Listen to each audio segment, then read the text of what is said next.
Hey guys, you should never borrow money to your friends, to your family, or to anyone you care about. Let's talk about that, okay? It's a tricky one. Yeah, I don't think anyone likes this, but I'm going to talk about this for a minute. So I borrowed money, 35,000 to my brother, okay? I never saw that money again. I never saw my brother again. I'm joking. That's a comment from one of my users on my app, okay? And I want to address that today, okay? So here's the point. I'm the CEO of Orukka. Orukka is a smart payment ring. It allows you tap to pay with your ring. So I know what I'm talking about when I talk about money here. I'm not selling a course, right? I'm not an influencer, clearly, if you can't tell. I'm just in my room here, just chilling. I'm taking time away from work to talk to you. So my work is actually dealing with fintech. Okay, so we have an app called Monesave, save money as a group. And our app comes with a ring. So you get Orukka rings, which is basically a ring that allows you to tap to pay with no need for phone or wallet, and a bracelet as well. So this bracelet that looks nice, right, and lovely, like African print on it, looks beautiful. It's actually a payment ring. You can tap to pay with these things. So it's really cool. Check it out, www.orukka.com. I say that because I want to talk about, payment, making borrowings. Okay, I'm borrowing money.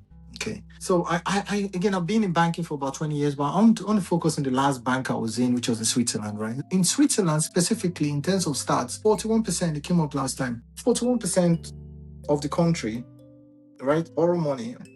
Right, so it's effectively the most common way to borrow money, and this is a country, and I chose Switzerland because the country where there's private banks a lot, right? There's credit cards, the leasing, there's a lot in terms of banking. Like banking, I remember moving to Switzerland I moved in 2015. By the way, in 2015, I started working there with Credit Suisse, and then from there moved to UBS.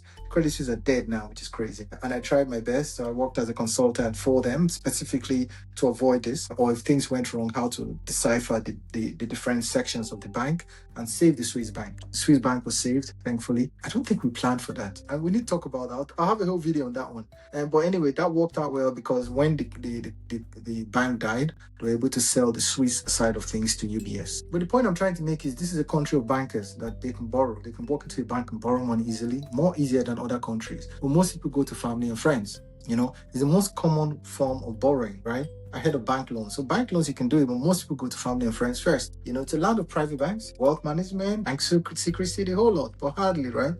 Then internationally, right? Internationally, I think I saw the numbers. It was about 75%, which is worse than Switzerland, right? Switzerland again is 41%, which is the lowest. But across the world, 75% actually go out to borrow from family and friends first before going to their bank. And here's the downside: after they borrow from their banks, most of them, about 90%, claim that the relationship was never the same again. That's just sad, right? And then of that, 50% of the people who borrowed money, who they borrowed money from, 50% of them actually never saw the money back. So the money just disappeared, right? So let's talk about that, right? And why, okay? And in terms of just how it strains and why, right? But I can tell you statistically, when you borrow money from someone, know that that relationship is going to be strained, most likely, okay?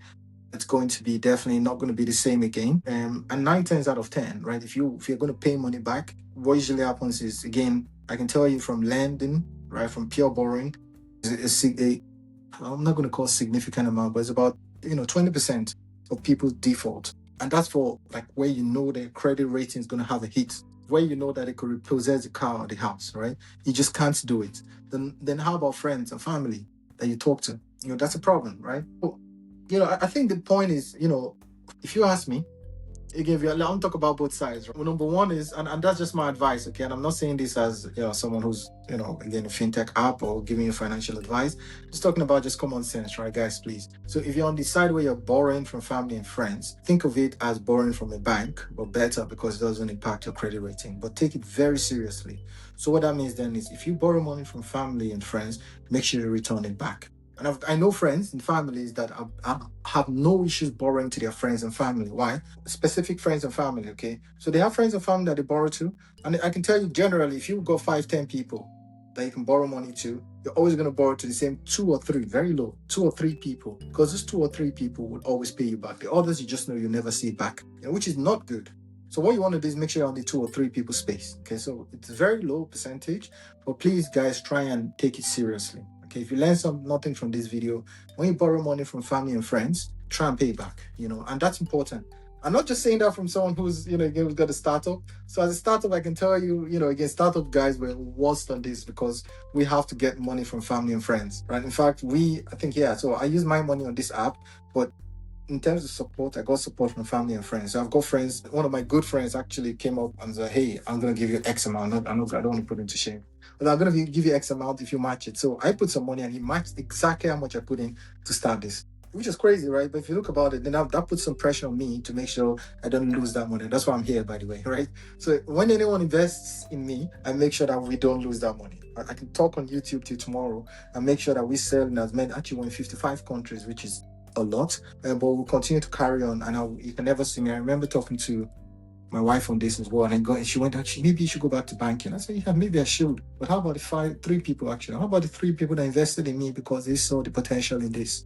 Which I think she was like, yeah, that's true. I agree. So that's the point. So I think, in my opinion, right, if you borrow money, please treat it seriously. Okay. On the other side, if you're borrowing money to family and friends, guys, here's the point. Okay, let's look at it. There's what's called crowdfunding, right?